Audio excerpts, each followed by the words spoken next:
Okay, before we get too deep into this, I want to talk about gear selection. We've got another video where I go to the store and I discuss in depth the gear selection, but I want to talk a little bit maybe about today's gear selection and with the location and everything that I've got going on right now. I'm high in the mountains in an area where I've got to carry a lot of gear in. So I'm going to kind of go lightweight. I don't need the bibs and the boots, but it is so nice to not stand in freezing cold water, so I have them. I might even argue that that's basically a need. So if we start at the bottom, I've got felt boots. Okay, I've got some Simms boots. They're just a mid-range boot that gives me the ability to walk on slick, mossy rocks. I like the felt because it sticks even when it's slimy, for the most part within reason. Moving up to that, I've got my Simms bibs. You can get whatever kind of bibs that you want. One thing to note, if you tip over in these bibs and fill them up with water, you're gonna drown. So either don't tip over or get a flotation device. I don't have one with me now, but if I was in a river, I would bring one.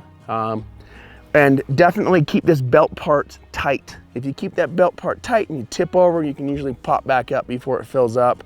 But it's best to stay out of streams that are gonna knock you over and send you for a swim when you've got bibs on, because they just become water parachutes. Okay, covering that, I've got my pole. Your pole is gonna be, its size is gonna be dependent upon really the size of water you're going to. The smaller ones aren't gonna fling your hook out as far. So like a small Tenkara rod might be perfect for streams. A big, long casting size fly pole might be better for a lake. Kind of depends. You stick yourself in a canoe, you can go wherever you want. Doesn't matter how big your fishing pole is.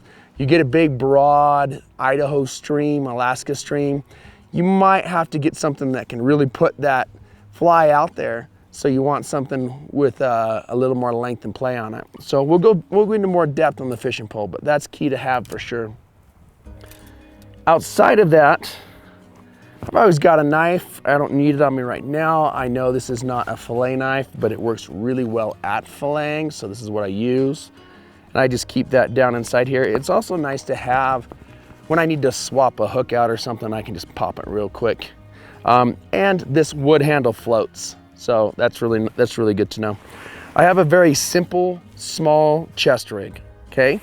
This chest rig holds on a little zip line right here.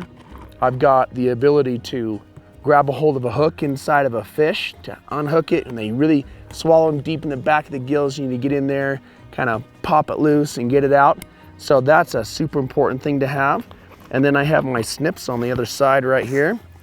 And essentially what you're doing with this is when you tie a fly, you might have a little piece of string left over. It might make your swimming flies swim a little crooked or look like they're dead. You throw stuff off. So once you've got a good tight knot, you'll take what looks like direct fingernail clippers and you'll just clip the tip of that hook off and clear it out. Also, the head of a lot of hooks, when you tie flies, you might end it with some head cement, which is just like it's like glue basically that glues down your knot so that whole fly doesn't come unwound. And this little hook right here, this little pointy thing right here, gives you the ability to poke a hole in that head cement so that the eye of the hook you can run your string through. So that's really nice, important to have. I have on the outside some gink.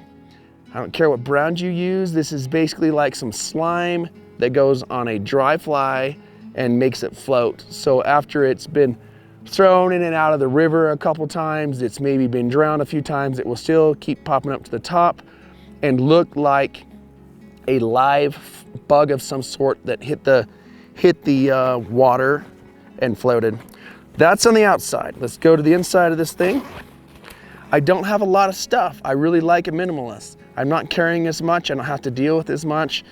Pack the kit for the trip that you're gonna go on. There's some things that are gonna be permanent, like these clamps and stuff, but add what you need and leave the rest of it home. If you do go for a swim and have to bail this off, that's less kit that you're losing and less crying when you're done. So inside of here, I have a little different kind of gink, some floaty, And then I have some more tippet. So we're gonna cover this a little more in depth on another video, but when you've got your fly fishing line, you've got the floating line, you've got your lead, and then you've got your tippet, and your lead can taper down to 9 feet, 12 feet, whatever.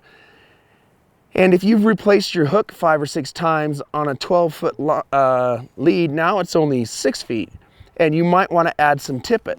So I have a spool of tippet that I can just pull out of here and tie to my lead, and that gives me another, I don't know, 3 feet, 5 feet, 6 feet of 5-pound tippet.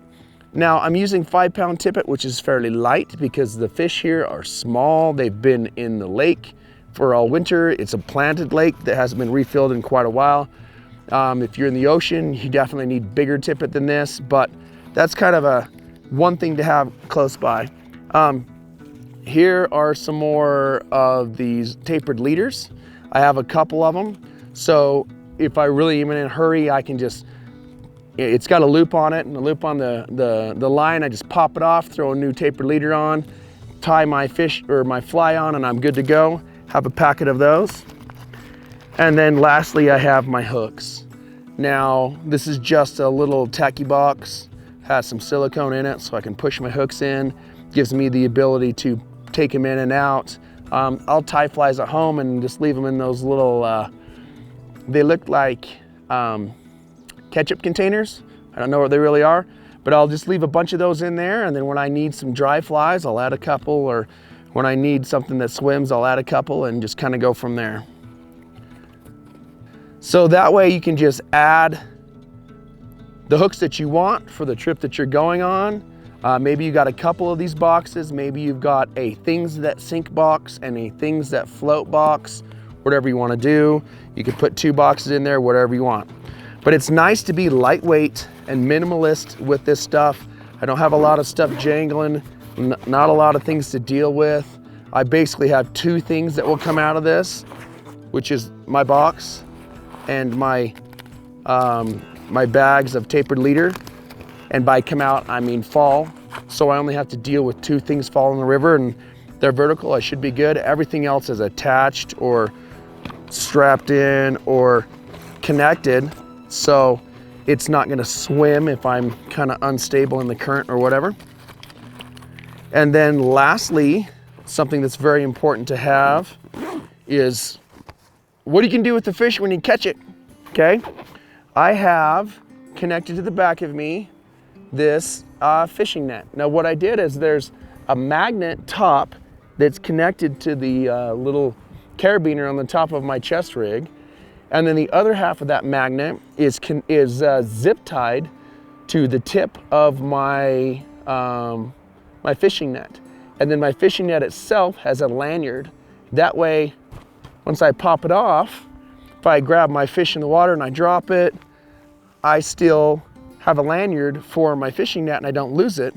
But as you can see right here, that little guy is double zip tied. I went one direction with one zip tie and one direction in the other direction with a zip tie. So if I don't know if it's mid-December and I'm fishing and it gets cold, those zip ties shouldn't crack open on me, but if one does, I can notice it when I get home and replace it. And the only thing that's a little bit hard is putting it exactly where it belongs on my back when I'm done with it, okay? But what I'll do is I will feel this piece here. We're good, all right? The only thing I can really suggest that you might want to bring in addition to this is going to be clothing appropriate for the environment, extra pair of socks, maybe a jacket. I have jacket. I have other things in my vehicle. And sometimes I'll use a shoulder bag that I'm going to put my fish in. If you're going to catch and release, this is perfect. If you're going to catch and cook, you want something, a shoulder bag, a gill hook, something, so that when you catch your fish, you can go put them in that bag or do what you're going to do. And that kind of depends. Are you moving through the area, constantly going upstream? That's good for a shoulder bag. Are you just fishing a lake where you're going to stay in the same area? Maybe you could just get a string with a carabiner and a hook on the other side, run it through their gills, connect that carabiner, connect that to a tree and just stick in the water. So We'll cover more of those techniques when I'm stream fishing in the future. But for now, this is the basic kit that you're gonna wanna take with you to go high in the mountains to do some fly fishing. Enough talking, let's go do some fishing.